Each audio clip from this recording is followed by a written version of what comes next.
出路青蘋果，作者愛曼文靈修分享。凡管教嘅事，當時不覺得快樂，反覺得憂愁；但經練過嘅人，後嚟卻結出平安嘅果子，就是義。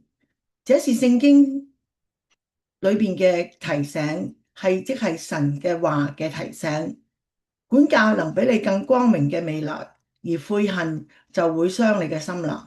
如果你陷入悔恨嘅陷阱嘅時候而無路可走，悔恨就會如影隨形咁樣讓你情緒低落。然而，耶穌基督無條件嘅愛能讓你擺脫悔恨。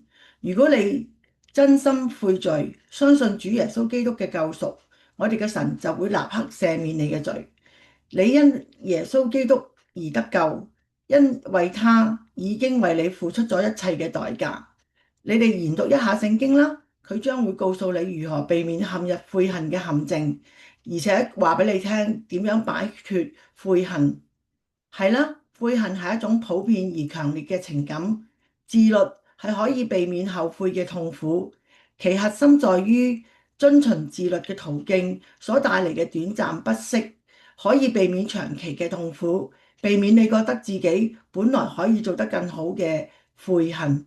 各位網上面嘅朋友同埋主內嘅弟兄姊妹，如果你有感動嘅話咧，就俾個 like 我啦。如果你覺得可以同朋友分享咧，就撳 share 啦。如果你覺得我想知多啲愛曼文靈修分享嘅小道理嘅話咧，就可以撳右下角嘅鈴鐺免費訂閱神嘅平安頻道啦。願神大大嘅祝福你，再見。